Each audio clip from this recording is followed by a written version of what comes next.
mulai sekarang. Iya, moderator gimana nih?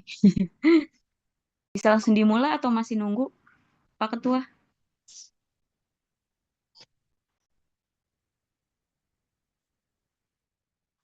Oke, mungkin bisa langsung kita mulai ya. Mas Herdi izin. Selamat malam teman-teman semuanya. Selamat malam Ibu Rika. Saya dari tim kelompok ketiga. Kami akan mempresentasikan mengenai analisa mengenai solusi terbaik untuk mengatasi tantangan cash flow yang sedang dihadapi di Green Tech Solution. Di sini kami juga membandingkan tiga alternatif strategi yang diajukan dan kita juga melakukan evaluasi berdasarkan dampak jangka pendek, jangka panjang, resiko, serta keberlanjutan bagi perusahaan. Next, Mas Theo.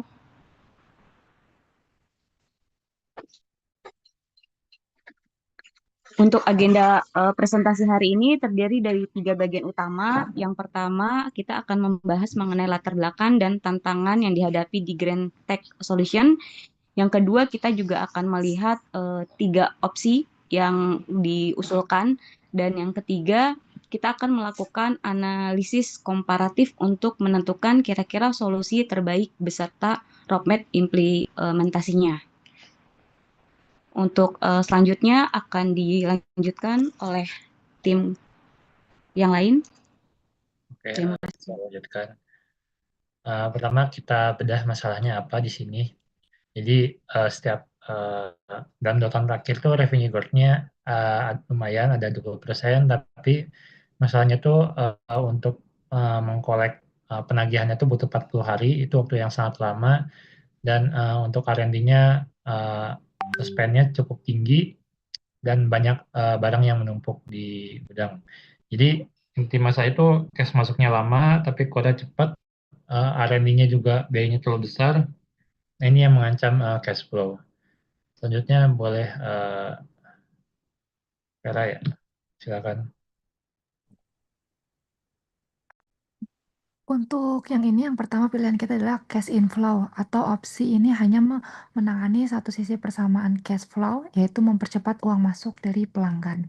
Opsi ini itu jadi alternatif utama kita karena perusahaan itu sedang mengalami kesulitan kas.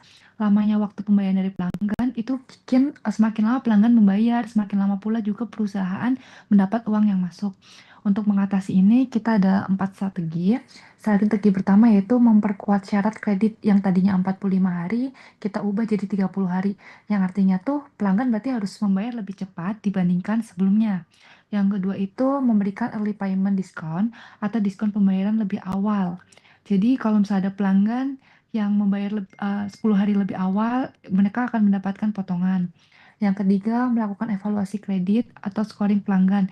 Jadi kita bisa melihat, perusahaan bisa melihat pelanggan mana sih yang memiliki resiko keterlambatan pembayaran dan mana aja pelanggan yang memiliki kualitas kredit yang baik.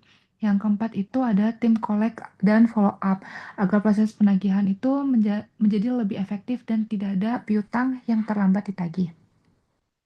Kelebihan dari opsi ini itu ada ketika pelanggan mulai membayar lebih cepat, maka kas perusahaan juga akan masuk lebih cepat. Hasilnya biasanya sudah dapat terlihat dalam waktu 30 sampai 60 hari. Selain itu, strategi ini membutuhkan investasi besar karena lebih banyak berupa perubahan kebijakan dan peningkatan proses kerja internal. Lalu keterbatasan dari opsi ini itu jika syarat kredit terlalu ketat, beberapa pelanggan mungkin merasa keberatan dan memilih untuk berpindah ke kompetitor yang memiliki fasilitas pembayaran lebih fleksibel. Akibatnya sendiri, pertumbuhan penjualan atau sales growth bisa aja menurun, bahkan perusahaan berpotensi kehilangan pelanggan yang besar. Selain itu, strategi ini hanya berfokus pada mempercepat uang masuk, tetapi tidak menyelesaikan masalah pengeluaran. Pengeluaran perusahaan yang juga menjadi penyebab utama cash flow terganggu. Selanjutnya dijelaskan oleh Kak Kristina. Boleh slide selanjutnya?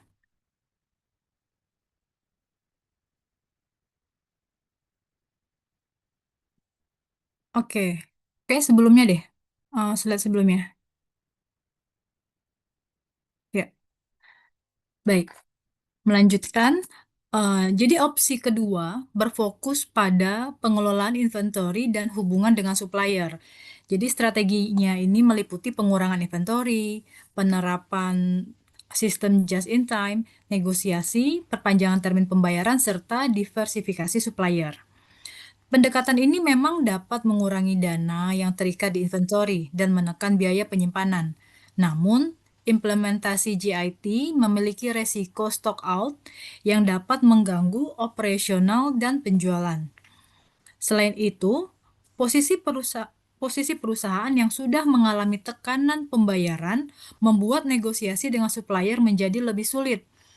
Nah, yang terpenting opsi ini juga belum menyelesaikan masalah pengeluaran internal, yaitu terutama biaya R&D dan operating expenses.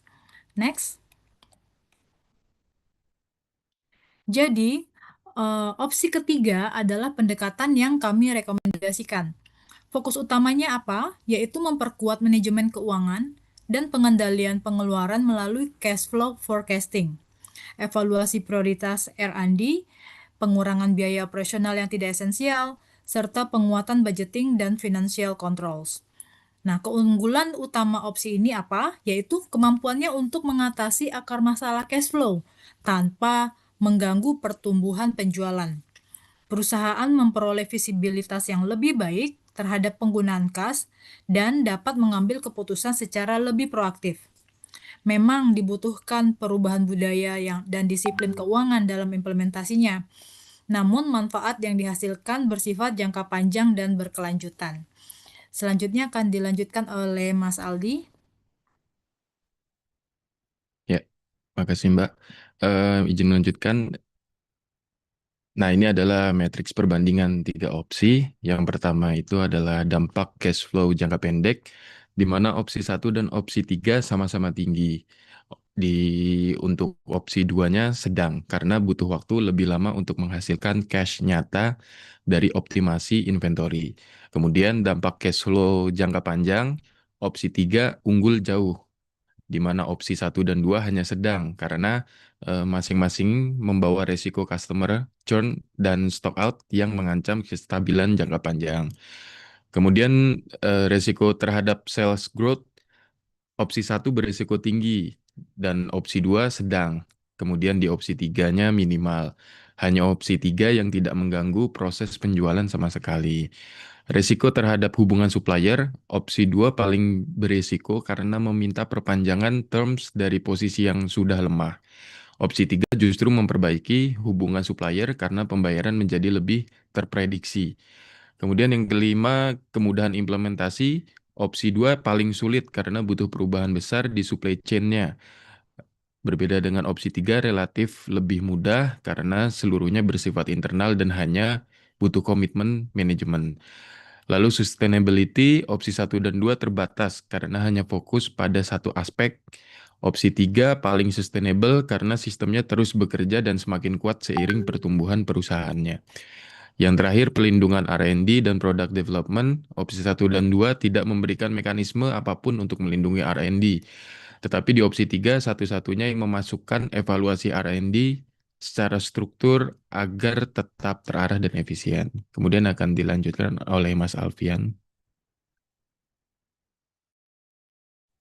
Surat ini menjelaskan mengapa opsi 3 menjadi solusi terbaik. Pertama, masalah utama perusahaan bukan pada pendapatan, karena revenue masih tumbuh 20%. Tetapi masalahnya ada pada pengeluaran yang lebih besar dari kemampuan kas perusahaan. Lalu kedua, opsi 1 dan opsi 2 hanya memperbaiki sebagian masalah, seperti meningkatkan pemasukan atau mengolah inventory, namun tidak mengendalikan biaya.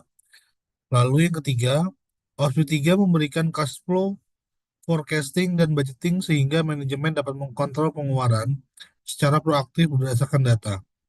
Selain itu, solusi ini sesuai dengan arahan CEO karena dapat memperbaiki kondisi keuangan tanpa mengorbankan pertumbuhan penjualan maupun pengembangan produk. Oleh karena itu, kelompok kami memilih opsi 3 tidak hanya menyelesaikan masalah saat ini, tetapi juga menjadi fondasi pertumbuhan perusahaan yang berkelanjutan. Selanjutnya akan teruskan rekan saya. Baik, terima kasih Mas Alfian. Izin melanjutkan. Eh, Kami akan memaparkan mengenai roadmap implementasi pilihan dari grup 3, yaitu Financial Management dan Expense Control Focus, di mana kita membuatnya dalam 90 hari menuju cash flow sehat. Yang pertama, fase 1, hari 1 sampai dengan 30, itu masuk fase audit dan evaluasi, di mana kita melakukan audit menyeluruh terhadap cash flow, kemudian review untuk R&D, dan memprioritaskan, kemudian mengkategorisasikan pengeluaran mana yang esensial dan mana yang bisa dikurangi, kemudian mapping mengenai jadwal pembayaran supplier. Dan masuk hari kedua yaitu hari ke-31 sampai dengan 60 yaitu implementasi sistem. Yang pertama melakukan rollout budgeting system, yang kedua mengimplementasi cash flow forecasting tools, kemudian merenegosiasi vendor payment terms, dan mentraining tim keuangan dan manajemen. Kemudian di fase ketiga, yang terakhir yaitu fase hari ke-61 sampai dengan 90, yaitu untuk monitoring dan optimasi, di mana kita melakukan monthly financial review cadence, maksudnya secara berkelanjutan dan bertahap. Kemudian ada KPI dashboard real time dan continuous improvement cycle, serta first quarterly report ke CEO. Kemudian akan dilanjutkan oleh Mas Bustania. Oh, makasih. Jadi ini slide terakhir Mas Herdi dan bahwa rekomendasi kami adalah mengimplementasikan opsi 3 yang saat ini. Kenapa? Karena kalau kami simpulkan opsi 3 adalah solusi yang terbaik dari semua opsi untuk mengatasi akar masalah cash flow tanpa mengorbankan pertumbuhan sales dan pertumbuhan produk. Dengan kontrol keuangan yang kuat, kita harapkan GreenTech dapat mempertahankan momentum pertumbuhan 20%-nya sambil membangun fondasi likuiditas yang berkelanjutan. Terima kasih.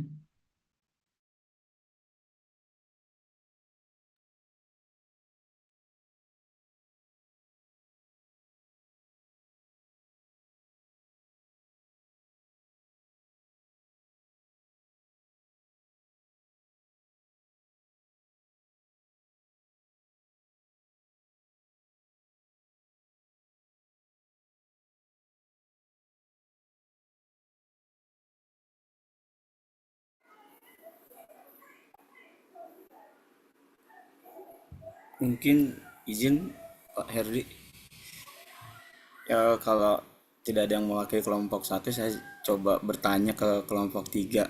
Pertanyaannya sih mungkin ini ya basic ya.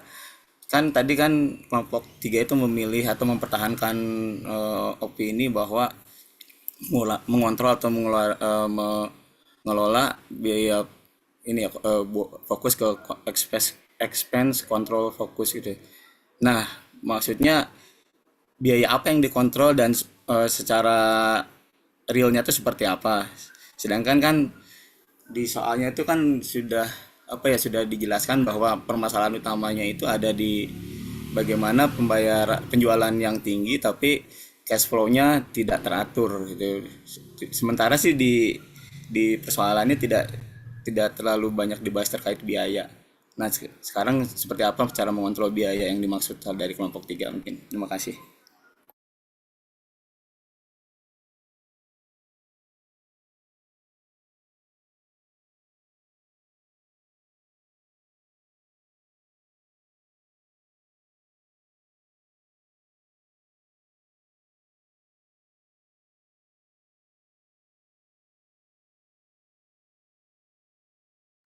Boleh izin menjawab, Mas Garin? Jadi dalam kasus Green Tax ini, kenapa expense yang sebenarnya harus dikontrol?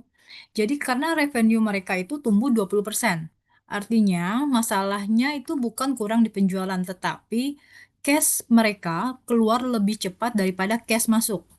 Nah, jadi R&D spending-nya itu bukan berarti dia menghentikan R&D-nya, tapi lebih memprioritaskan. Seperti itu kurang lebih. Mungkin ada teman-teman yang lain mau menambahkan? Ya, nambahkan dikit ya. Kan karena kita judulnya apa untuk menekan pengeluaran ya. Jadi kalau konsepnya perusahaan itu biasanya untuk efisiensi itu kita kurangi pengeluaran non esensial lah, yang detail-detail barang-barang yang biasa dibeli yang kira-kira nggak butuh itu ditunda dulu aja gitu. Eh, Ya kurang lebih itu eh, yang yang bisa ditambahkan sama ya seperti tadi Kristina bilangnya yang R&D spendingnya itu dikurangi, lebih menargetkan pengeluaran R&D-nya yang benar-benar bisa berdampak langsung ke bisnisnya. Kurang lebih seperti itu. Izin menambahkan, ini tadi terkait biaya di penyimpanan inventory juga oleh Greentech, di mana Greentech menahan stok dalam jumlah besar akibat forecast error. Nah, ini menghasilkan biaya penyimpanan itu terus berjalan, sementara barangnya nggak kejual, Mas. Jadi sehingga jadi perlu dikontrol melalui perencanaan inventorinya yang tadi lebih akurat lagi, gitu, Mas. Ini jadi ikut diskusi ya. Kalau permasalahannya tadi di inventory berarti kan harusnya solusinya nomor 2 dong, bukan nomor 3. Karena kan nomor 2 itu kan jelas di terkait ini ya. Bagaimana kita melakukan pengendalian inventory misalnya dengan just in time atau misalnya dengan metode first in first out atau seperti apa gitu. Nggak, tapi oke sih, saya cuma itu aja. Tadi kan mengontrol biaya, nah mengontrol biayanya itu gimana caranya gitu, dan biaya apa yang dikontrol, itu aja sih pertanyaannya. Makasih. Tambahkan.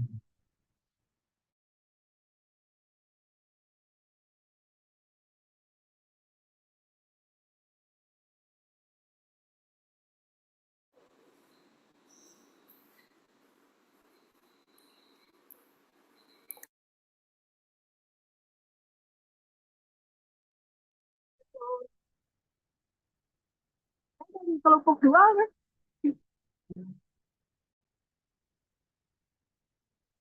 Ya, mungkin agak storytelling dikit.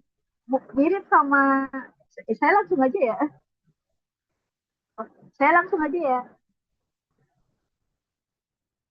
Mirip sama case kenapa harga barang produksi di Cina lebih murah daripada negara lain dan lebih laku. Kan kita tahu kalau produksi di sana tuh, di Cina tuh sangat optimal, mulai dari kayak planning, gudang, dan lokasi produksinya yang dirancang berdekatan kan. Jadi cost produksi mereka bisa lebih murah gitu. Nah, hubungannya sama case kita sekarang, pertanyaan saya tuh, kenapa kita nggak fokus ke optimasi penyebab cost flow-nya langsung? Jadi kayak masalah inventory, nah. Dan kayak adjust manajemen finansialnya later, sesuai kondisi lapangan gitu. Kenapa highlight, kenapa kelompok 3 lebih pilih financial management daripada fokus langsung ke penyebab cost flow gitu? Iya, izin menjawab Mbak Andi.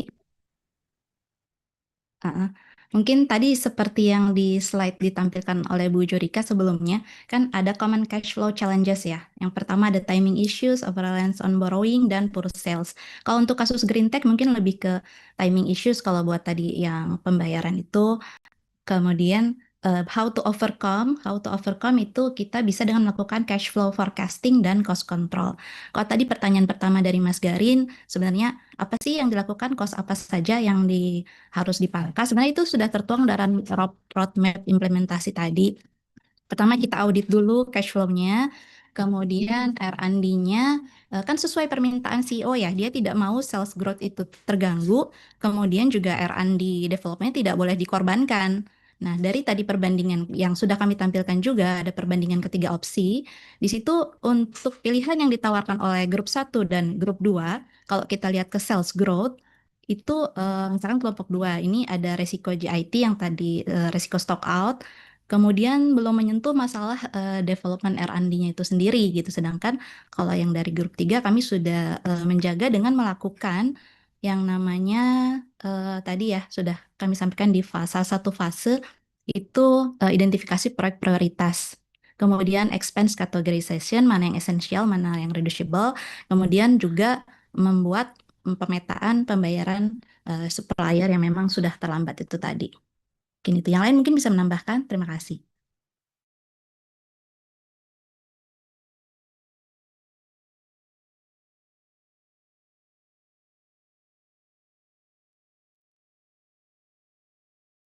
sesuai, Mas.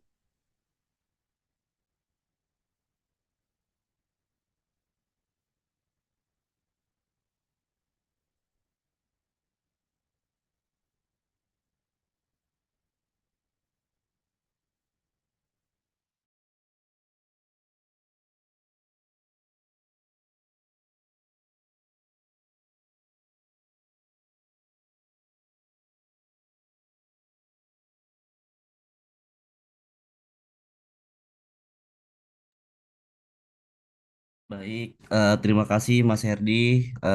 Selamat malam teman-teman semua dan selamat malam Bu Julika. Kami dari kelompok satu, di sini kami membahas optimalisasi kebijakan kredit, strategi manajemen arus kas berkelanjutan untuk Green Tech Solution. Dan berikut nama-nama dari kelompok kami. Bisa next, Mbak. Paradoks likuiditas, pertumbuhan pendapatan yang impresif tidak selalu sejalan dengan kesehatan arus kas, mengurai akar masalah di balik krisis modal kerja Green Tech. Next. Akar masalah arus kas, 40 hari rata-rata penagihan, pertumbuhan versus likuiditas, Green Tech mencatat pertumbuhan tahunan 20% yang membanggakan. Namun menghadapi tekanan kas ekstrim, hal ini dikarenakan pelanggan rutin memanfaatkan batas maksimal kredit 30-45 hari. Di saat piutang tertahan rata-rata 40 hari, perusahaan tetap dituntut membayar pemasok di muka dan menandai riset atau R&D, menciptakan celah likuiditas atau funding gap yang mematikan. Bisa dilanjutin? Next. Oke, untuk slide kedua, jadi dari kondisi tadi bisa dijelaskan lewat DSO atau Days Sales Outstanding. Sederhananya, DSO ini mengukur berapa lama perusahaan nunggu pelanggan bayar tagihannya. Nah, di Greentech ini angkanya itu kan sampai 40 hari. Akibatnya muncul yang disebut trap cash atau cash yang terperangkap. Jadi uang perusahaan sebenarnya ada, tapi masih berbentuk piutang dan belum bisa dipakai. Next-nya. Nah, di sini ada teori kredit perdagangan. Jadi, eh, kalau misalnya resikonya kayak gini, kenapa perusahaan bisa ngasih kredit ke pelanggan? Nah, ada 3 alasan utama. Yang pertama, motif pendanaan. Jadi, perusahaan membantu pelanggan dengan memberi waktu pembayaran. Kedua, ada motif transaksi, supaya proses bisnis lebih fleksibel dan gak harus selalu bayar langsung. Dan yang ketiga ada sinyal kualitas karena pemberian kredit juga menunjukkan adanya kepercayaan antara kedua pihak. Jadi kredit perdagangan itu penting tapi harus tetap dikontrol supaya nggak bikin cash flow-nya bermasalah. Next, bisa dilanjut? Oke. Eh, ini sebagai gambaran saja bahwa bisnis to bisnis di Indonesia yang berkaitan dengan faktur terlambat dan faktur dibayar ini cukup besar ya. Kita tahu bahwa ini real, bahwa faktur terlambat, overdue kurang lebih 45%, kemudian faktur dibayar tepat waktu, ini kurang lebih hanya 55%. Maka bahwa dinamika makroekonomi bisnis to bisnis Indonesia itu cukup cukup bias karena tidak ada satu perusahaan pun yang 100% membayar fakturnya tepat waktu, even perusahaan besar. Jadi eh, rata-rata memakan waktu 55% sehingga tanpa kontrol proaktif dari Green Tech ini akan sangat rentan terhadap efek domino yang gagal bayar. Next-nya.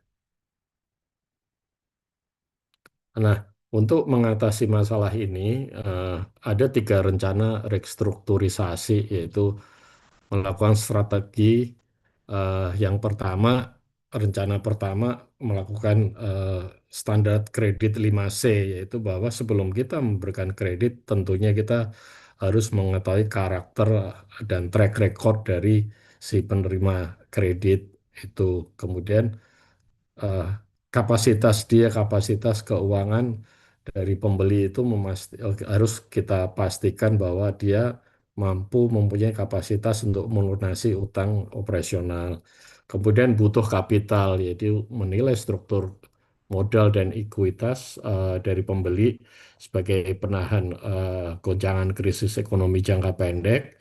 Kemudian ada butuh kolateral, yaitu mensyaratkan jaminan untuk transaksi infrastruktur yang masih masif atau klien rintisan, kecuali klien-klien yang cukup lama berhubungan kita sudah tahu track recordnya. Kemudian yang terakhir adalah condition. Condition ini kita mempertimbangkan iklim industri pembeli, jadi membedakan standar kredit bagi sektor yang bertumbuh versus sektor yang sedang merosot saat ini. Next-nya silahkan dilanjut. Baik, terima kasih Pak Agung. Jadi rencana kedua, ya strategi kedua adalah dengan mengganti kebijakan net 45 hari menjadi 2/10 net 30 hari. Ya pelanggan mendapatkan diskon 2% apabila membayar dalam waktu 10 hari. Jika tidak memanfaatkan diskon tersebut, ya pembayaran tetap akan harus dilakukan maksimal 30 hari.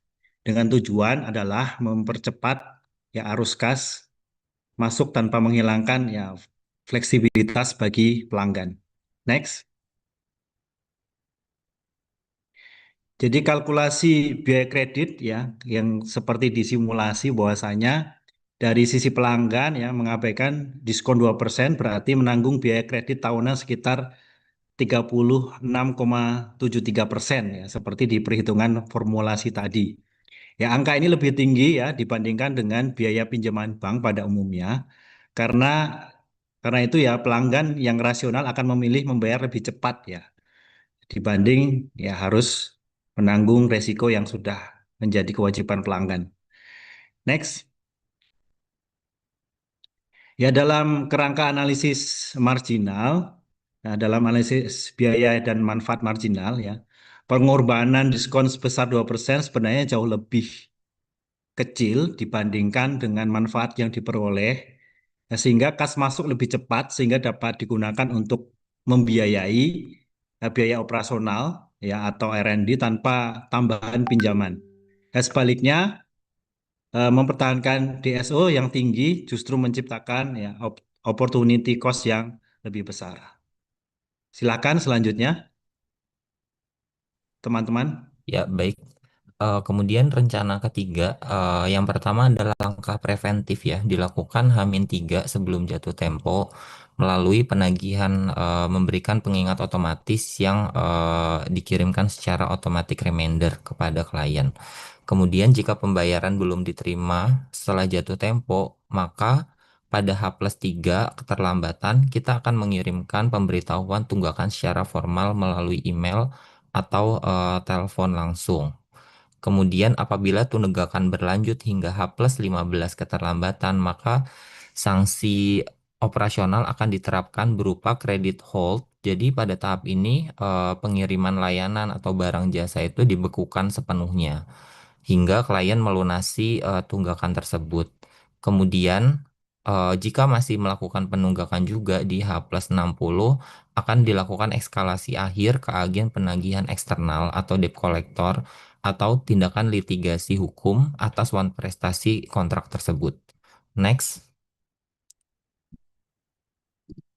Kemudian sinergi penjualan dan keuangan. Jadi pilar pertama adalah harmonisasi KPI.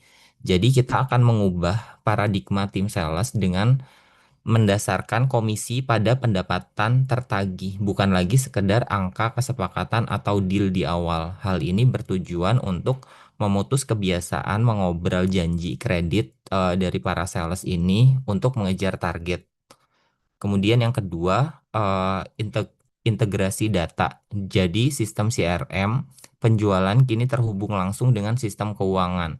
Dengan demikian, deteksi terhadap klien berisiko dapat dilakukan sejak fase penyusunan proposal sehingga pencegahan terjadinya friksi di belakang hari itu dapat terhindarkan. Kemudian yang ketiga adalah keputusan instan. Untuk menjaga kelincahan bisnis, kita menerapkan algoritma berbasis aturan atau rules base yang mampu memberikan persetujuan kredit bagi klien reguler secara kilat tanpa perlu melewati birokrasi yang rumit. Jadi, ketiga pilar ini akan memastikan pertumbuhan perusahaan tetap selaras dengan kesehatan arus kas.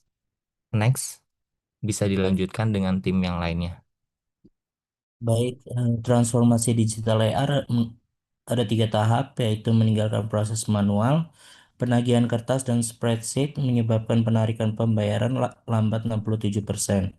Green Tech wajib memigrasikan proses account receivable ke platform cerdas. Yang kedua, Smart Invoicing atau OCR dan OCR memanfaatkan teknologi optical character recognition untuk ekstraksi dan pencocokan faktur otomatis. Yang ketiga, portal layan diri menyediakan portal digital mandiri bagi klien untuk mengelola tagihan, mendeteksi invoice, dan mempermudah resolusi perselisihan pesanan tanpa perlu intervensi manual staff. Next, studi kasus. Lenovo Pro Business to Business Global menghadapi kerumitan persetujuan kredit B2B melintasi 14 negara dengan mendelegasikan risiko dan integrasi faktur piutang kepada platform TreviPay. Mereka memutuskan rantai birokrasi akuntansi. Hasilnya terbukti sangat kuantitatif. Lonjakan tingkatan nilai pesanan sebesar 114% dengan reduksi 20% pada kesalahan pengodean akuntansi dan periode konferensi modal yang menciut signifikan ke batas optimal. Next. Beberapa rekomendasi terapan yang telah kami diskusikan. Yang pertama, migrasi ke 2/10 net 30. Dan tinggalkan kebijakan net 45 yang stagnan demi diskriminasi insentif. Bebaskan uang muka untuk membiayai R&D dan vendor utama. Lalu standar kesaringan ketat. Implementasi uji karakter, kapasitas, dan kapital klien via intelijen data Biro UKM untuk meminimalisasi piutang toksik. Yang ketiga, automasi accounts receivable. Implementasikan cloud software seperti studi kasus Lenovo demi akurasi rekonsiliasi dan notifikasi invoice otomatis. Dan yang terakhir, penyatuan KPI. Sesuaikan indikator pencapaian penjualan dan keuangan di suatu benang merah, yaitu pendapatan tertagih collectible revenue. Next. Terima kasih, Mas Gaya, menambahkan. Baik, terima kasih Mas Fatoni. Mungkin kesimpulan dari kelompok kami, mengapa kelompok kami memilih opsi 1, yaitu pendekatan sales dan credit policy. Karena sales dan credit policy ini merupakan strategi yang tepat karena akar permasalahan dari Green Tech itu sendiri bukan terletak pada rendahnya penjualan, melainkan pada lambatnya konversi penjualan menjadi kas. Perusahaan ini sebenarnya sudah berhasil mencapai pertumbuhan pendapatan sebesar 20% per tahun. Tapi pertumbuhan tersebut tidak diikuti oleh arus kas yang sehat sehingga diperlukan solusi terkait dengan arus kas itu sendiri. Pendekatan sales dan kredit juga dapat mempercepat arus kas masuk, kemudian mengurangi resiko likuiditas, menjaga pertumbuhan penjualan, meningkatkan kemampuan perusahaan membiayai R&D dan operasional, dan terakhir mendukung keberlanjutan bisnis Green Tech Solution dalam jangka panjang. Mungkin demikian presentasi dari kelompok 1. Selebihnya dikembalikan ke moderator. Terima kasih. Baik, terima kasih kelompok 1 telah mempresentasikan hasil diskusinya. Selanjutnya silakan dari kelompok 2 untuk memberikan pertanyaan atau masukan, silakan.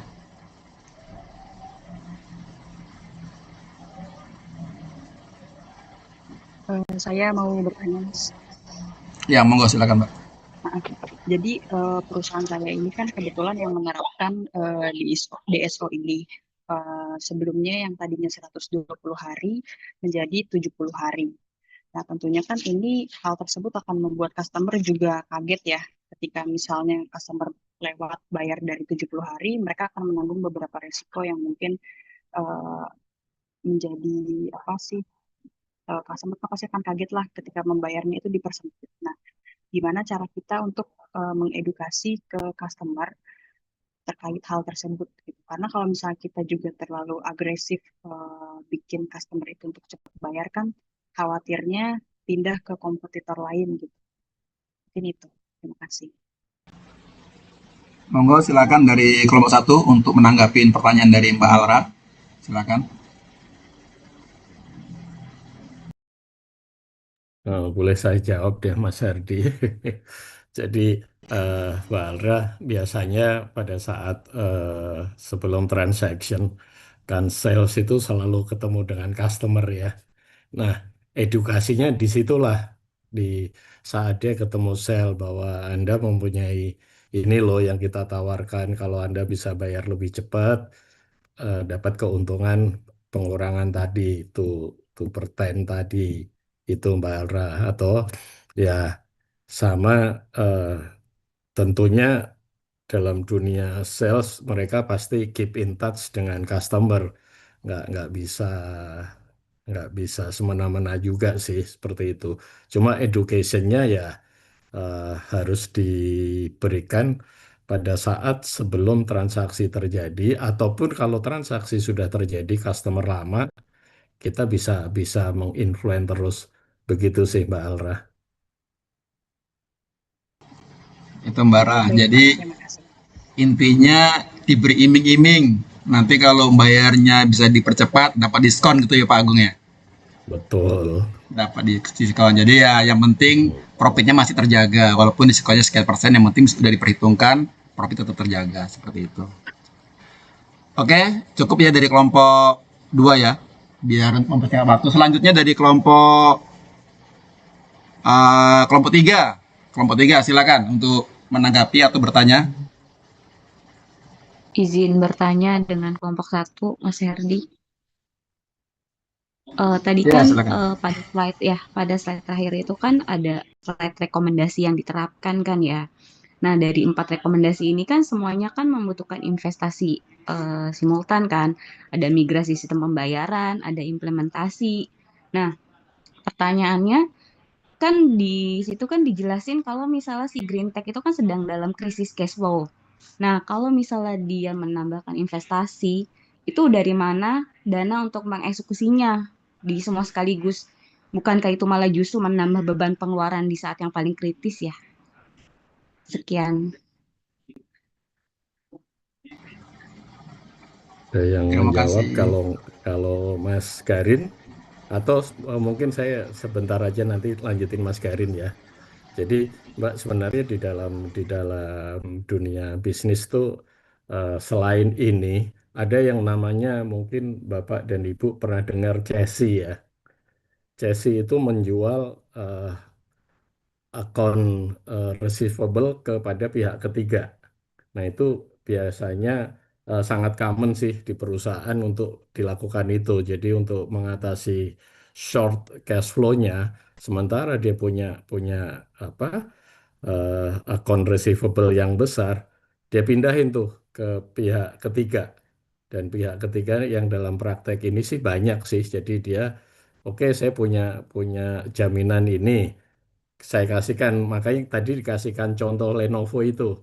Contoh Lenovo itu sebenarnya adalah case sederhana dari CESI bahwa si perusahaan menjual piutangnya ke pihak ketiga atau pengalihan hak tagih piutang ke pihak ketiga, Mbak. Nah, yang ini memang agak sulit kita tetapkan ya. Kita memang lagi short tapi butuh implementasi. Tapi sebenarnya menurut saya implementasi pertama yang gampang dilakukan ya CESI aja.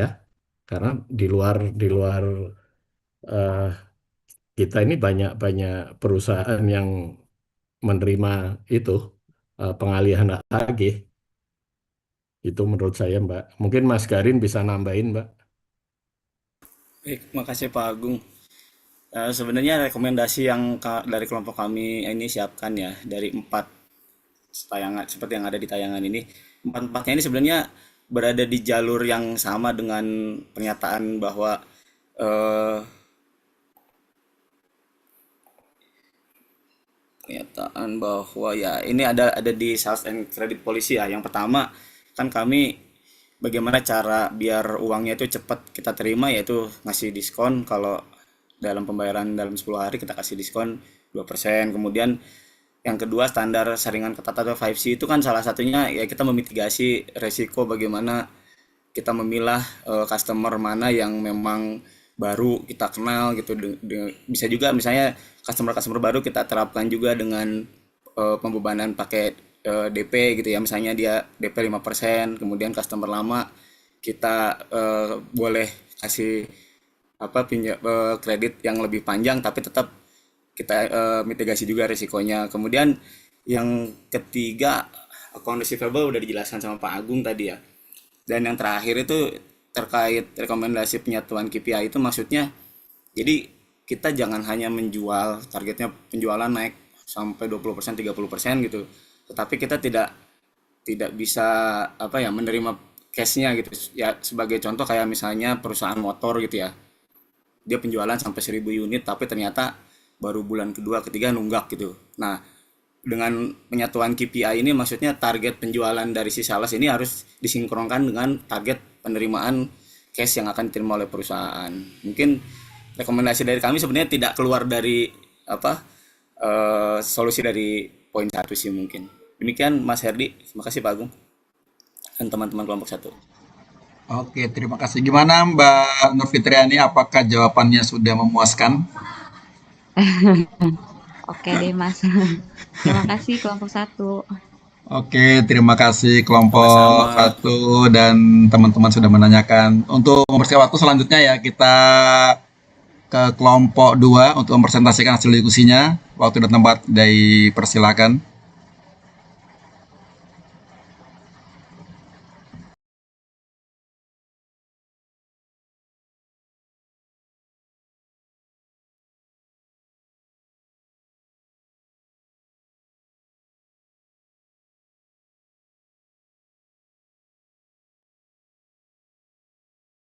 Oke, selamat malam Bu Yurika dan rekan-rekan sekalian.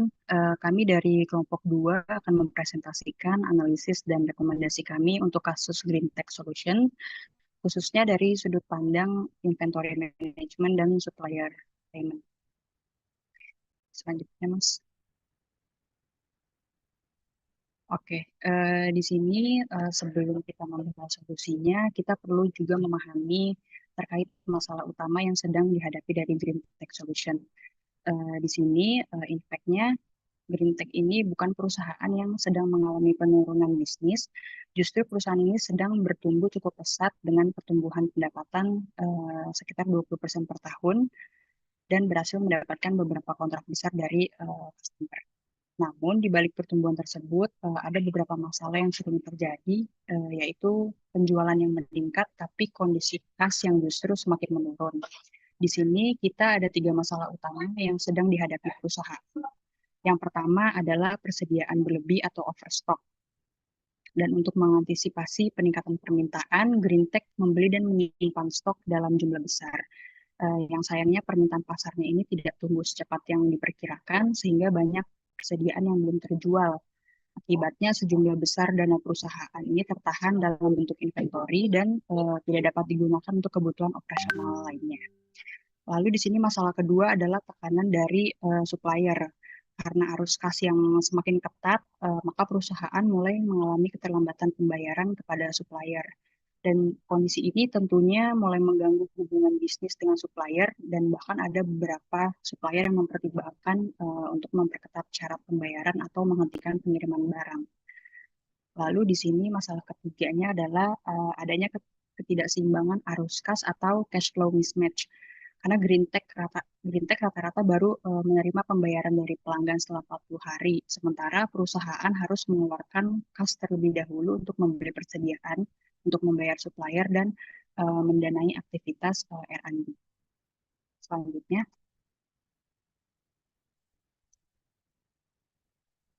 Oke, setelah kita memahami gejala yang muncul, maka langkah berikutnya adalah mencari akar penyebab dari permasalahan tersebut. Dari analisis kami, terdapat 2 sumber utama yang menyebabkan tekanan arus kas Greentech, yaitu dari sisi persediaan dan dari sisi pembayaran pemasok. Yang pertama adalah dari sisi persediaan.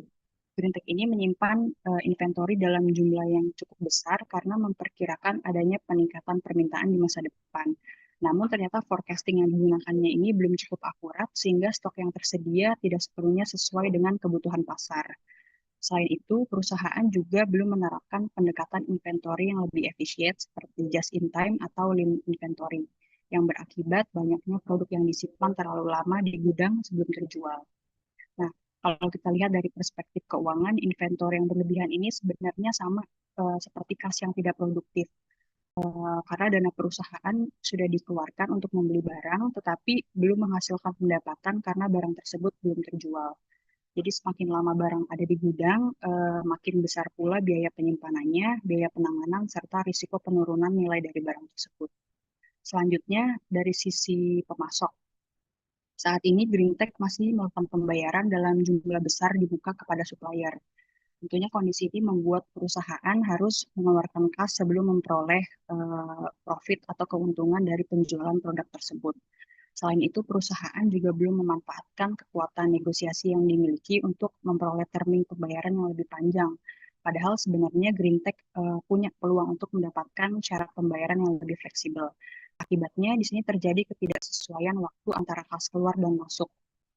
Kalau kas keluar lebih dulu untuk membayar supplier dan membeli inventory, sedangkan kas masuk baru diterima sekitar 40 hari kemudian dari customer. Jadi ketika kedua masalah ini digabungkan, bisa menjadi cash conversion cycle yang terlalu panjang. Jadi perusahaan membutuhkan waktu yang lama untuk mengubah uang yang udah dikeluarkan menjadi kas yang kembali. Gitu. Mungkin selanjutnya dilanjutkan oleh Mas Syafri.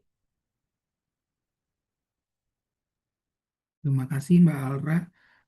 Jadi dari permasalahan yang sudah dipaparkan barusan, dari kelompok kami meramu untuk ada dua pilar untuk yang kami tawarkan. Yang pertama adalah pilar melalui optimasi persediaan.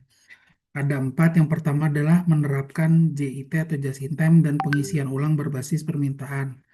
Lalu yang kedua adalah analisis ABC atau untuk prioritas SKU atau Stock Keeping Unit. Yang ketiga, likuidasi stok yang lambat dan bergerak dan tingkatkan akurasi perkiraan permintaan. Lalu pada pilar kedua, renegosiasi pembayaran pemasok.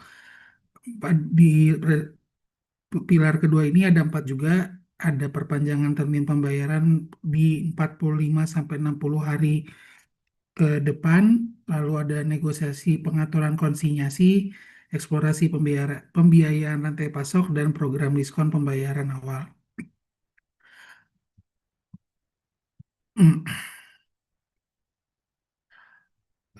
Pada pilar pertama, peningkatan perkiraan permintaan, menerapkan analitik data dan analisis tren penjualan untuk mengurangi kesalahan perkiraan dan menggunakan sinyal permintaan bergulir selama 3 bulan. Lalu menggunakan model just in time agar pesan lebih dekat dengan permintaan aktual sehingga mengurangi waktu tunggu dengan pemasok utama. Target pengurangan persediaan hingga 20-30%. Analisis ABC juga metode ini bisa mengklasifikasikan persediaan menjadi A, misalnya nilai tinggi perputaran cepat dan kontrol yang ketat, B sedang, C nilai rendah, dan seterusnya. Yang terakhir, likuidasi stok lambat bergerak, tawarkan diskon atau paket bundling untuk persediaan lama, ubah stok mati menjadi kas dengan cepat. Lalu untuk selanjutnya akan dijelaskan oleh Mas David. Bagus, terima kasih. Selanjutnya untuk pilar kedua itu pembayaran pemasok atau sewisnya. Yang pertama itu ada di renegosiasi termin pembayaran. Itu ajukan permohonan kepada pemasok utama untuk memperpanjang termin dan pembayaran di muka menjadi net 40-60 hari. Tawarkan komitmen volume pembelian jangka panjang sebagai imbalan. Misalnya itu dampak misalnya itu pelanggan membayar setelah 40 hari. Sebelumnya pemasok diberi 30 hari, maka terjadi gap di 10 hari ya. Jika termin diperpanjang menjadi 60 hari, maka pelanggan sudah membayar pada hari ke-40. Green Tech masih memiliki waktu 20 hari sebelum membayar pemasok. Jadi sehingga didapatkan manfaatnya itu yang pertama itu ada likuiditas meningkat, tekanan kas jangka pendek berkurang, perusahaan memiliki ruang untuk mendanai operasional. Yang kedua itu pengaturan konsinyasi ya.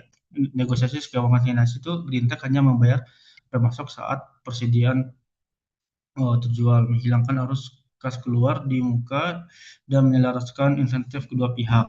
Itu dapat kita dapat memanfaatkan itu mengurangi kebutuhan modal kerja, mengurangi risiko inventory tidak laku dan arus kas menjadi lebih sehat. Yang ketiga itu ada pembayaran rantai pasok, gunakan reserve factoring atau program pembayaran rantai pasok, bank membayar pemasok lebih awal sementara Green Tech membayar bank dengan termin yang diperpanjang. Contohnya misalnya kita penagihan pemasukan 1M, bank langsung membayar pemasok, Green Tech membayar ke bank yaitu setelah 60 hari kemudian. Itu manfaatnya itu untuk pemasok tetap menerima pembayaran tepat waktu, untuk Green Tech mendapatkan tambahan waktu pembayaran, hubungan yang pemasok tetap terjaga. Misalnya itu manajemen hubungan pemasok, prioritaskan pemasok utama, komunikasikan secara transparan soal arus kas dan bangun kepercayaan. Hubungan yang kuat menciptakan negosiasi yang lebih baik. Kenapa itu penting? Karena dapat terjadi manfaat, yang pertama itu pemasukan lebih bersedia memberikan kelonggaran pembayaran, terus risiko gangguan pasokan berkurang, posisi negosiasi perusahaan menjadi lebih kuat. Dan mungkin selanjutnya dilanjutkan oleh yang lain. Terima kasih.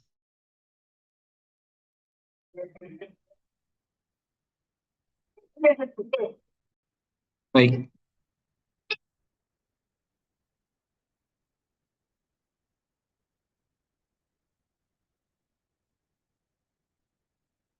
Next slide.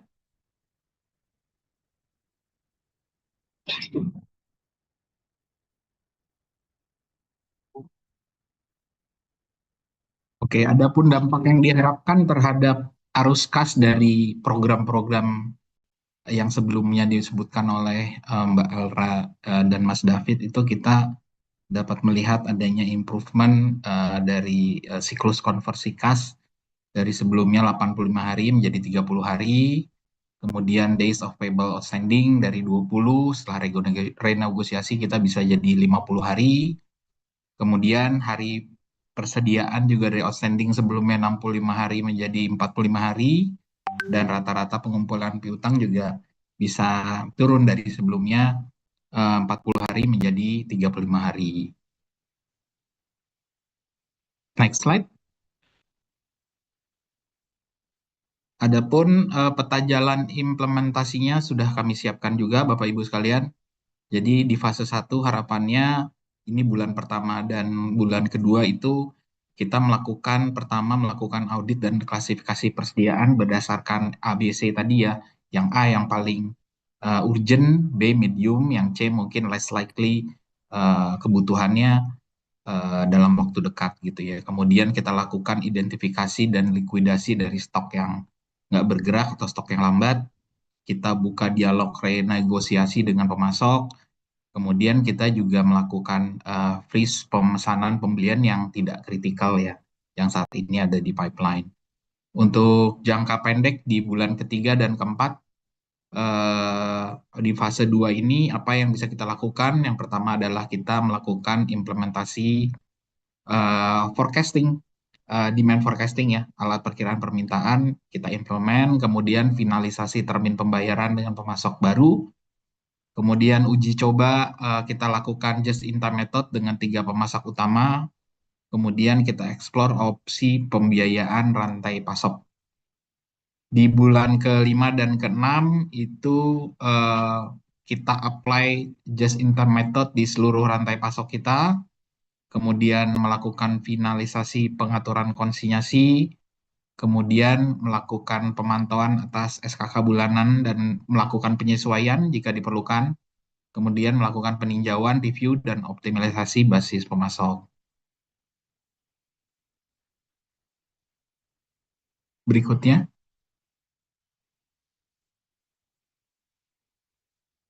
Halo, suara saya kedengeran kan ya? Dengar Pak Adi. Ya, izin melanjutkan.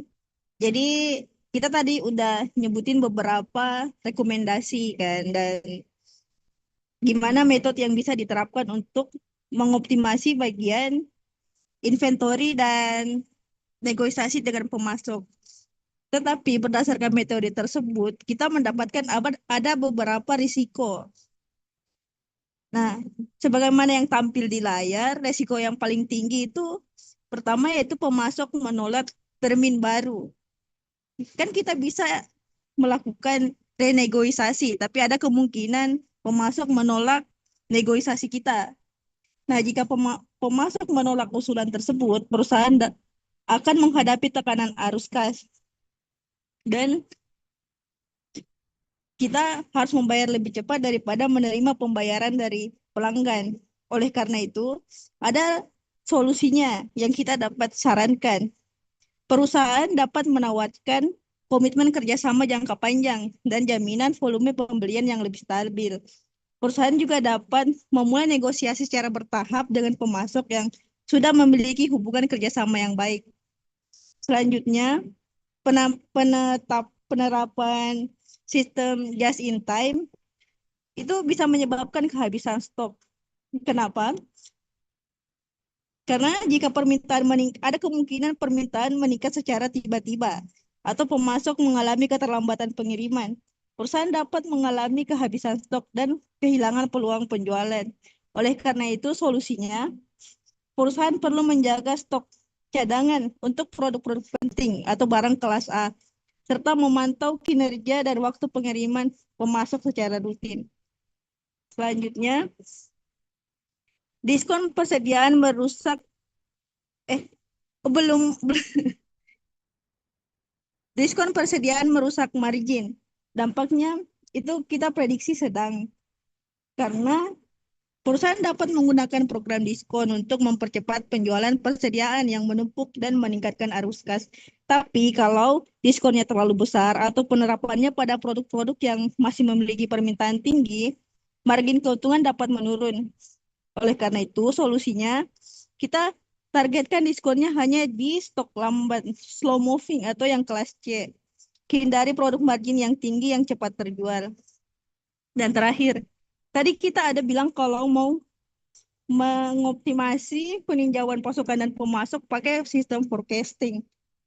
Sistem forecasting itu atau alat SaaS, software as a service. Tentunya kalau kita mau bikin sistem sendiri dalam perusahaan kita perlu biaya yang besar kan. Nah, dengan penerapan saran ini tentu akan membutuhkan investasi. Jadi ada kemungkinan dampak rendah di situ. Solusinya penerapan bertahap untuk mengelola anggaran dapat dilakukan sesuai kebutuhan bisnis. Dibuat sistemnya secara bertahap. Nah, next slide.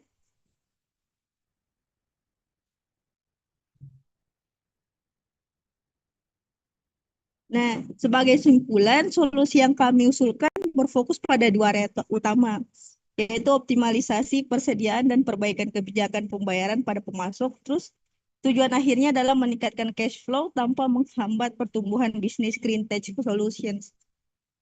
Nah, poin pertama, perusahaan perlu mengoptimalkan persediaan melalui penerapan metode just in time dan analisis produk ABC. Dengan cara ini, perusahaan dapat mengurangi stok yang berlebihan dan membebaskan dana yang selama ini tertahan di gudang. Dana tersebut kemudian dapat digunakan untuk kebutuhan operasional maupun investasi yang lebih produktif. Selanjutnya, di poin kedua, perusahaan perlu melakukan renegosiasi termin pembayaran dengan pemasok menjadi 45-60 hari. Langkah ini akan memberikan waktu yang lebih panjang bagi perusahaan untuk menerima pembayaran dari pelanggan sebelum melakukan pembayaran kepada pemasok. Jadi tekanan terhadap arus kas bisa dikurangi. Poin ketiga, kombinasi antara pengurangan ketersediaan dan perpanjangan termin pembayaran diharapkan dapat memperbaiki cash conversion cycle atau siklus konversi kas yang tadi. Saat ini siklus konversi kas berada di sekitar 85 hari. Nah, targetnya itu bisa diperbaiki dan mendekati 30 hari agar perputaran kas menjadi lebih cepat dan efisien. Poin keempat, perusahaan juga perlu segera melakukan likuidasi terhadap stok yang bergerak lambat atau slow moving inventory. Atau yang tadi kita bilang kelas C. Meskipun langkah ini mengurangi margin pada beberapa produk, manfaatnya adalah perusahaan dapat memperoleh tambahan kas dalam jangka pendek dan mengurangi biaya penyimpanan persediaan. Dan terakhir, seluruh rekomendasi yang kami usulkan dirancang untuk menciptakan keseimbangan antara pertumbuhan dan likuiditas. Dengan pengelolaan persediaan yang lebih efisien, serta hubungan yang lebih baik dengan pemasok, Greentech diharapkan dapat mengatasi masalah cash flow yang sedang dihadapi tanpa mengorbankan ekspansi bisnis ataupun aktivitas pengembangan produknya. Jadi inti dari rekomendasi kita itu gimana caranya kas bisa dikurangi, kas yang tertahan bisa dikurangi persediaan, dan gimana caranya bisa perlambat arus kas yang keluar terhadap pemasok. Jadi perusahaan memiliki likuiditas yang lebih sehat dan bisa mendukung pertumbuhan bisnis secara berkelanjutan. Ya, mungkin udah itu aja.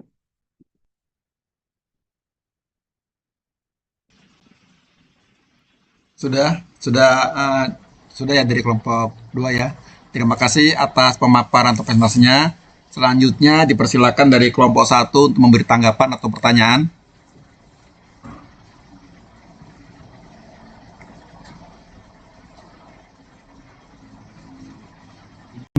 Bertanya Pak Herdi. Silakan Pak. Ya, dari Gianto di kelompok 1. Kalau kita lihat konteksnya tadi yang di narasi paper itu, disebutkan bahwa perusahaan ini kan melakukan pembayaran di muka untuk supplier untuk mendapatkan barang-barang dalam proses produksinya pemasok gitu. Nah, ketika terjadi waktu pembayaran itu menjadi tidak lancar karena adanya cash flow yang arus piutang yang tinggi itu yang menyebabkan cash flow-nya range-nya sempit ya. Nah, sekarang kita ingin melakukan negosiasi ke supplier di mana sebelum-sebelumnya mereka selalu mendapatkan pembayaran di muka. Tentu akan menimbulkan resistensi yang sangat besar gitu. Nah, bagaimana kita menyikapi hal ini ya terkait dengan cash flow yang ditahan itu cukup besar. Itu yang pertama. Kemudian yang kedua terkait dengan apa tadi yang disebutkan pada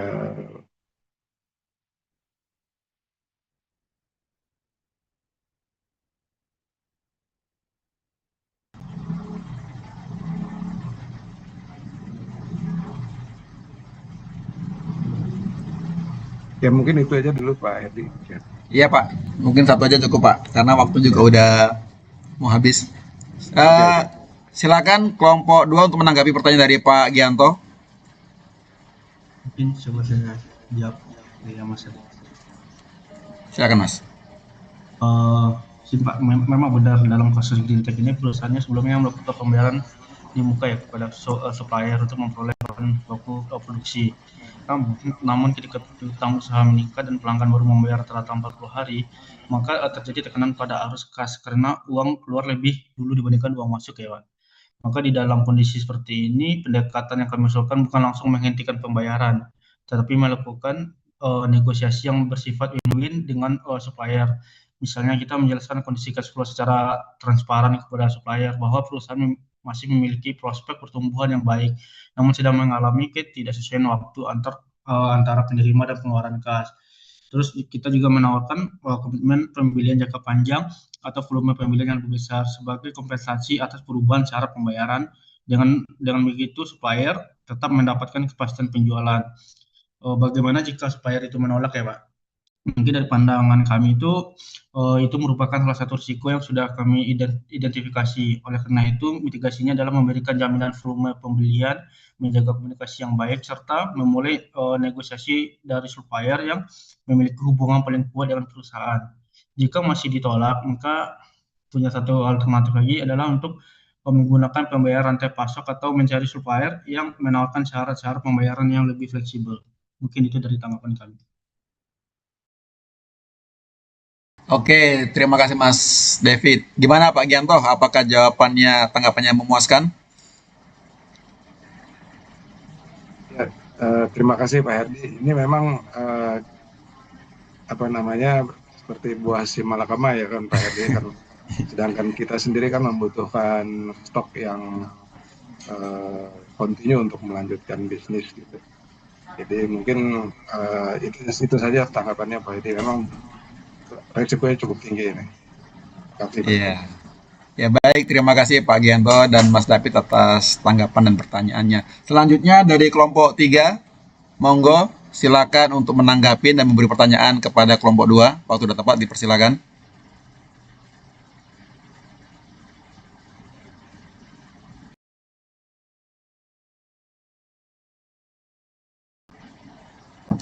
Gimana kelompok 3? Apakah ada pertanyaan? Apabila tidak ada pertanyaan, mungkin karena waktunya juga sudah melewati jam 9, kita kembalikan ke Bu dosen. Gimana teman-teman? Izin Mas, ada satu pertanyaan, boleh? Oke, monggo silakan. Kalau tadi kan memang di presentasi yang sudah disampaikan oleh kelompok 2 bahwa solusi yang disampaikan ini tidak akan mengganggu tadi ya pengembangan R&D itu research and development. Tapi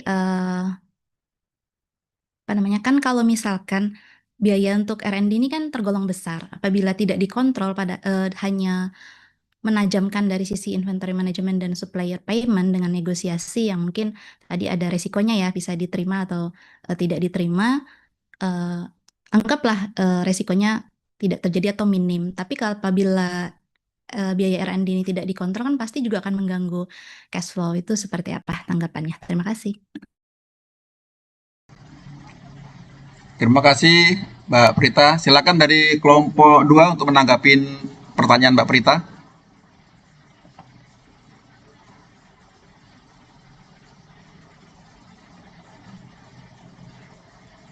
Coba jawab Mas Herdi. Silakan Mas. Kalau maksud pertanyaan Mbak Prita kan kalau biaya R&D-nya nggak terkontrol gimana ya Mbak ya?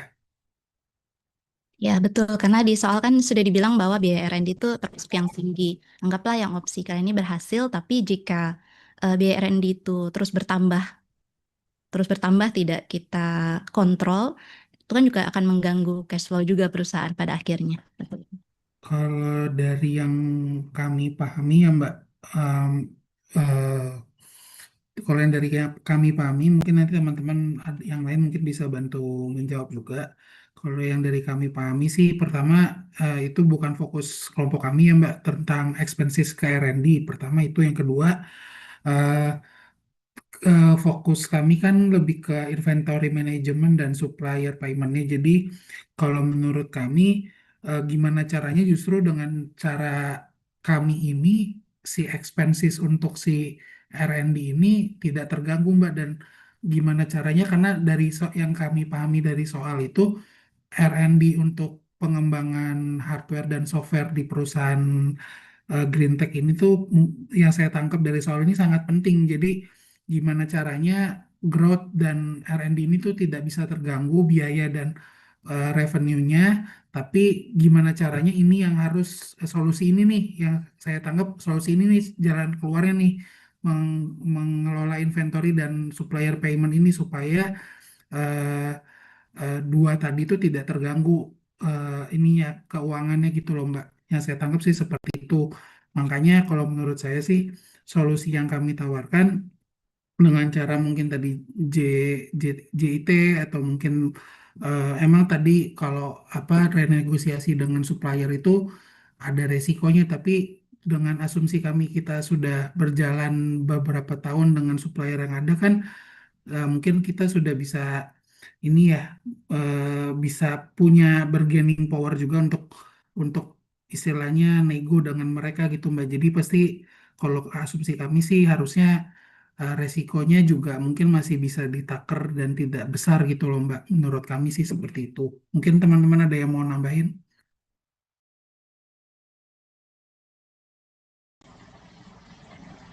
Gimana kelompok 2? Apakah ada yang mau menambahkan?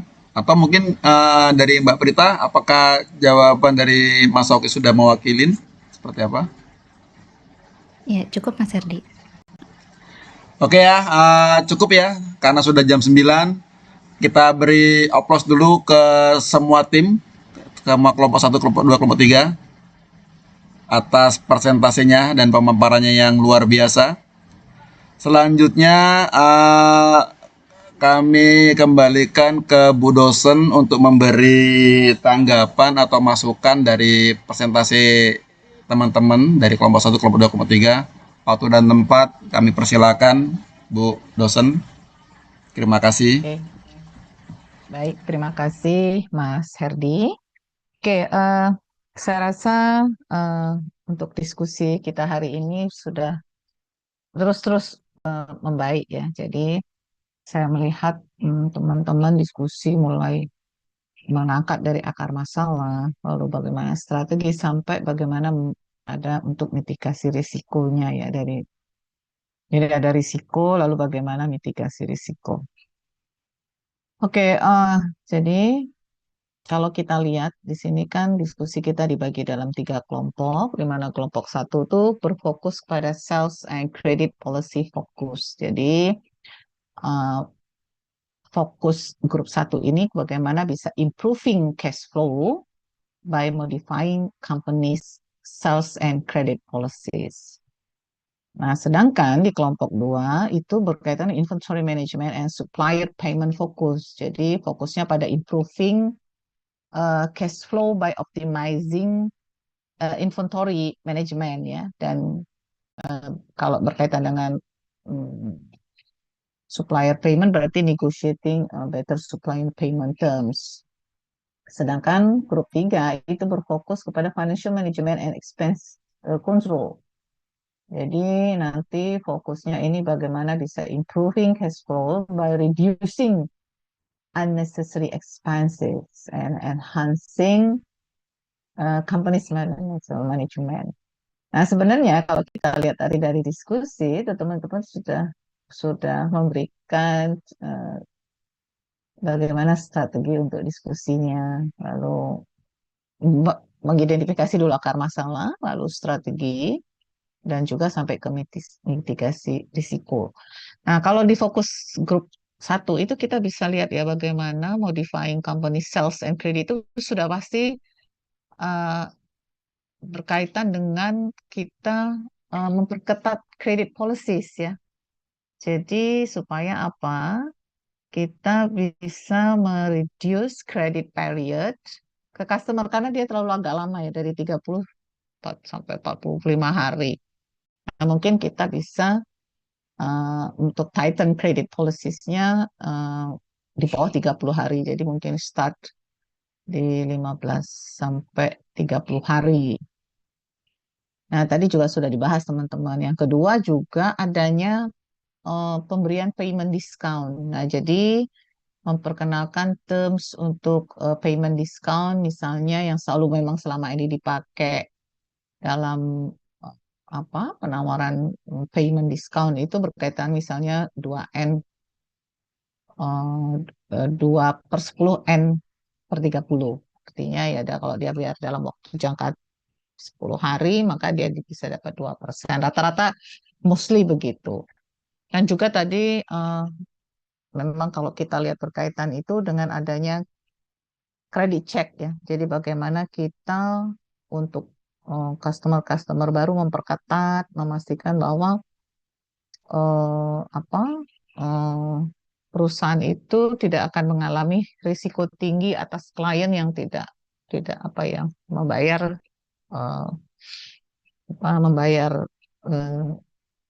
tunggakannya, dan juga tadi membahas terkait dengan invoice follow up proses. Jadi bagaimana memperketat adanya collection process. Jadi setiap untuk yang invoice yang sudah overdue, dan juga kita bisa mereducing payment scale. Nah, sebenarnya kalau kita lihat dari uh, sales and credit policy fokus itu dari itu ya, dari data yang ada. Nah, hanya memang kita perlu mempertimbangkan beberapa hal. Kalau kita misal mengurangi ada diskon kan berarti kredit, lalu gimana credit terms yang tadi yang gitu kira-kira berdampak kepada sales nggak ya kan? Apakah kita akan tadi juga akan kehilangan bisnis yang motivasi, jadi adanya juga itu akan memotivasi customer nggak sih untuk bayarnya itu kan? Atau juga misalnya adanya offering untuk diskon itu berdampak kepada profitability nggak? Makanya rata-rata sih biasanya ngasih hanya 2%. Kalau terlalu tinggi bisa berdampak kepada profit. Nah, saya rasa itu yang bisa tadi juga sudah dibahas oleh grup 1. Nah, selanjutnya kalau grup 2 ini berkaitan dengan inventory management and supplier payment focus. Nah, ini kan berarti kan kalau inventory memang kita bercerita dia bisa tadi menggunakan just-in-time inventory. Dan ini adalah mengurangi excess inventory. Jadi kita bisa di mana nanti inventory itu bisa kita minimize minimize cash tie up in unsold product ya. Just-in-time inventory itu sebenarnya kita mengurangi adanya terlalu banyak inventory dalam dan just-in-time itu sebenarnya ada just-in-time purchase dan just-in-time purchase termasuk jadi kita tidak terlalu banyak persediaan ada di gudang itu mengurangi biaya simpan dan sebagainya. Lalu juga berkaitan dengan jadi bagaimana kita bisa meningkatkan adanya inventory turnover ya. Jadi kita juga monitoring slow moving stock atau adanya discontinue underperforming produk. Nah, ini perlu menjadi makanya harus terus bagaimana kita bisa improve inventory management. Lalu tadi juga berkaitan kalau inventory management, supplier payment focus ini berkaitan negosiasi dengan supplier ya. Jadi misalnya minta extend payment terms dengan supplier. Misalnya tadi dari 30 hari misal mungkin kita minta setelah kita hitung-hitung kira-kira cash collection-nya kapan, kira-kira kita perpanjang bisa sampai 40, 50 sampai 60 ya tergantung nanti perhitungan dari cash collection-nya. Atau juga bisa menegosiasi lower price ya untuk kita bisa preserve cash. Nah, lalu juga tadi ada kita menerapkan konsinyasi ya stok. Jadi kita bisa negosiasi bahwa kalau stok itu kita hanya bayar kalau dia dijual saja, jadi nggak diambil dibayar di depan. Jadi itu mengurangi adanya upfront cost ya. Jadi bayar dulu. Jadi kita hanya bayar ketika dia terlaku. Nah itu yang sudah didiskusikan. Nah ini sebenarnya sesuatu yang menarik ya ketika inventory management dan supplier payment fokus. Selanjutnya untuk grup 3 fokusnya ke financial management and expense control fokus. Nah ini kalau kita lihat maka kalau berkaitan expense control fokus ini pasti kita berkaitan dengan cost cutting-nya. Nah, cost cutting itu memang nanti yang paling aman adalah bagaimana kita cost cutting untuk non essential areas ya. Jadi bukan yang essential areas. Jadi kita mulai mereview kira-kira apa yang bisa kita cut untuk unnecessary expense, misalnya apa yang berkaitan biasanya manufacturing overhead ya, office overhead, berkaitan dengan travel, banyak travel itu, atau marketing expenditure yang memang tidak menghasilkan yield yang tinggi. Nah itu cost cutting berkaitan dengan non-essential areas. Nah ini tadi juga nah, kan R&D-nya spending-nya juga banyak. Nah, ini financial management. Nah, ini masuk ke area yang tadi di grup 3. Jadi kita harus re-evaluate R&D spending. Sehingga nanti kita ini ulang. Kira-kira dari yang sudah kita tentukan untuk research and development itu yang mana ya? Yang nanti kita harus propose yang memang kira-kira yang strategic approach untuk research and development-nya ya. Karena jadi kita juga mempertimbangkan adanya untuk menangguhkan lah research and development project yang fokus yang memang dampaknya kurang kepada perusahaan, atau kita bisa fokus kepada untuk inovasi berkaitan dengan saya ya dia harus market driven, jadi memastikan nanti bisa mengenerate cash flow lebih cepat. Lalu juga adanya misalnya untuk menggunakan opsi short term financing ya, jadi kita bisa mengeksplor possible adanya menghasilkan short term loans ya, atau dari untuk mengcover adanya liquidity gap tanpa kita harus berdampak kepada long term solvency kita. Lalu juga tadi ada pembahasan berkaitan dengan untuk forecasting ya, jadi improving cash flow forecasting. Nah, kita bisa mengimplement better cash flow forecasting tools, tadi menggunakan tools ya untuk predict cash inflows and outflows yang lebih akurat. Nah, tadi juga sudah dibahas ya, seperti sampai mencari tools yang ini ya. Nah, sehingga ketika membuat cash flow, forecast cash flow itu memang tepat ya. Nah, saya rasa sih itu memang tadi sudah dibahas, saya happy ya, jadi saya sudah summary teman-teman ya, mungkin bahasanya aja yang agak berbeda ya, tetapi intinya, jadi setiap grup itu sudah fokus kepada diskusi sesuai dengan fokusnya masing-masing gitu ya. Saya rasa itu untuk simpulan yang bisa saya buat untuk diskusi kita hari ini. Nah, insya Allah minggu depan kita masih berfokus kepada ya menggunakan data, tapi kepada di anggaran ya, budgeting itu, oke? Saya rasa itu mungkin ya teman-teman ya. Mungkin ada perlu yang mau ditanya lagi atau karena sudah agak malam nih, Mas Herdi udah senyum-senyum aja nih, udah semakin malam. Sudah malam. Oke, mungkin itu aja kali ya. Iya. Secara ini sih sudah kita maksudnya sudah didiskusikan secara ini ya, secara lebih detail tadi. Oke, saya rasa itu. Terima kasih ya teman-teman untuk diskusinya hari ini. Minggu depan kita akan diskusi lebih baik lagi. Terima kasih. Selamat malam. Wassalamualaikum warahmatullahi wabarakatuh. Waalaikumsalam warahmatullahi wabarakatuh. Terima kasih Bu. Selamat malam. Ya, jangan lupa